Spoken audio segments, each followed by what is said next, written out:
Presented by พิมพ์ละพัฒน์ MTMT. Title: The Bios. It's almost 1 month since the government enacted the bill mandating everyone to take the Bios pill, a new that said to unlock hidden abilities in the human body. The pill's effects vary from person to person. Some develop enchanted vision, while others gain sharper senses of smell. Essentially, the pill amplifies sensory perception or awakens dormant abilities. Everything seemed normal at first, but I started noticing subtle oddities in the people who took the pill. Oh, I forgot to introduce myself. Hi, I'm Emma, a new medical technologist working in the government's central lab. My job is to analyze the body's response to the BIOS pill. Like everyone else in the lab, I had to take it myself. While the government publicly claimed that the pill was safe, we in the lab knew it had not been completely tested. But we are just a small team, and our voices don't carry much weight in the government decisions. After taking the pill, I developed an extremely heightened sense of smell. I can now distinguish different types of fungi just by sniffing spoiled breath, and I somehow acquired a resistance to respiratory pathogens. This newfound ability helped with my work, but there is a price. I suffer from OCD, obsessive compulsive disorder. Before BIOS, my OCD was manageable, but since taking it, things have accelerated.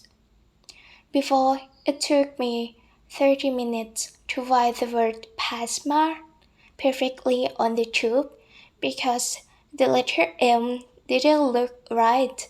Now I spend hours obsessing over whether I turn off the light in the lab. My lab mate, Fed, had a different reaction. He completely lost his sense of taste after taking BIOS. I began to wonder, why did the government release the pill without proper testing? Something doesn't add up, but I can't dwell on it too long. There's a work to be done. Today, I'm analyzing response to the BIOS pill from the new test group sent by the government, and there's nothing particularly new in the data. The SAR is a single from Ben Keejans. He's the senior medical technologist and my boss. Ben's involved in monitoring a potential new viral outbreak. His lab is crucial to our country, especially if there is a pandemic brewing. Emma, here's the additional data you requested. Ben said, sending me some research papers. I had asked for more detailed study yesterday, not expecting such a quick response. Guess I will need to make time to dive into it. You know how it is in this field, reading is constant. Everything carried on like usual until the year following the release of the BIOS pill. This is when the strange outbreak began. Patients develop severe gastrointestinal symptoms, intense vomiting, and diarrhea. But what is bizarre is that the illness seemed to start without any overt cause. There was no link to contaminated food or water. The government urgently put it our lab to fight the source of the outbreak. One day while working in the lab, I noticed an interesting research document on Ben's desk. The content seemed to discuss genetically modifying a certain bacterium to prolong its incubation period. Before I could read more, Ben appeared behind me and quickly snatched it away. "Don't touch my thing, Emma," he said a little bit too sharply. "Sorry," I replied, startled. I just thought it was interesting. That is all. Luckily, I raised my best friend and Fellow technologist entered the room. She is away the bioenergy in any room, and today was no different. Don't be mad at her, Ben. Alice came in. She is just in the bookworm mode. Alice and I have been inseparable since our university days.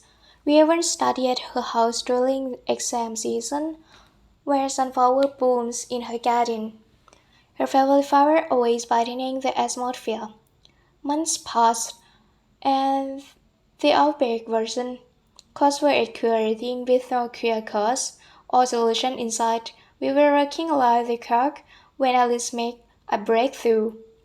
Emma, I think I know what is causing the outbreak, she exclaimed, running into the lab with excitement. It's a new bacteria. It normally lives harmlessly in the gut as a part of the flora, but when it gets triggered by a certain chemical, it multiplies rapidly and produces toxin. That is what's causing the illness. That is amazing, Alice. Alice responded. Your discovery could save us all. Alice immediately threw the finding to Ben, who planned to relay them to the government for approval to develop a treatment. As time went on, the situation began to improve. The government funded the development of an antibiotic, and patients slowly recovered, but the cure wasn't free. The government claimed that the pens used to make the antibiotic were rare and had to be imported, which meant that only those who could afford it could get the treatment. A few weeks later, a new rectal microscope arrived at the forensic lab. Sparkling curiosity, I asked Jane, a forensic scientist, about its purpose.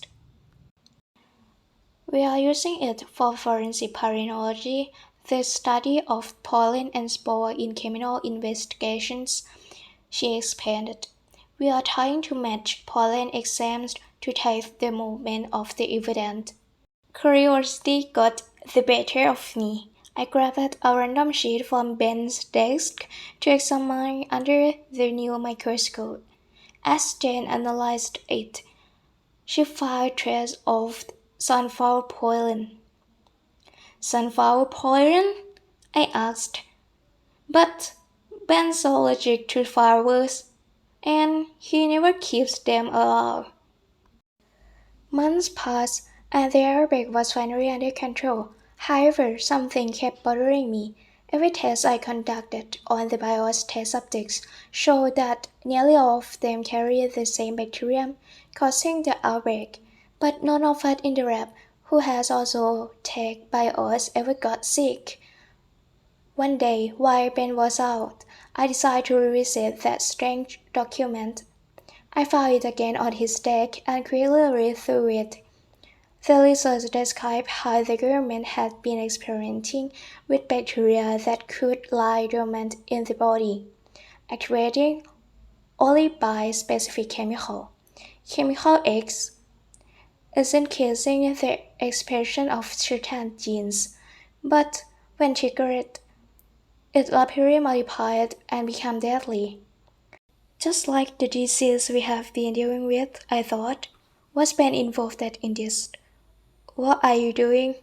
Ben's voice told me.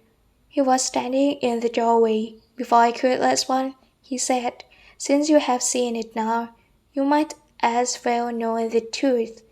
Ben explained that someone in our lab had been tapped by powerful government officials to develop the bacteria. They used the BIOS project as a cover to distribute the bacteria, which would lie dormant until triggered. The government then planned to sell the antidote, profiting off the illness. Why aren't we sick, Ben? We took BIOS too, I asked. The bacteria is only in the BIOS capsules, Emma. We received the inject form, not the pill, and the capsule coating contains chemical X, the trigger. I forced. Who could have done this, and for what purpose? Aspen and I piled the carpet. The weight of the conspiracy settled over me. Was this a corroborate scheme of the perfect, or something far more sinister? A thought seemed to be slipping through our fingers.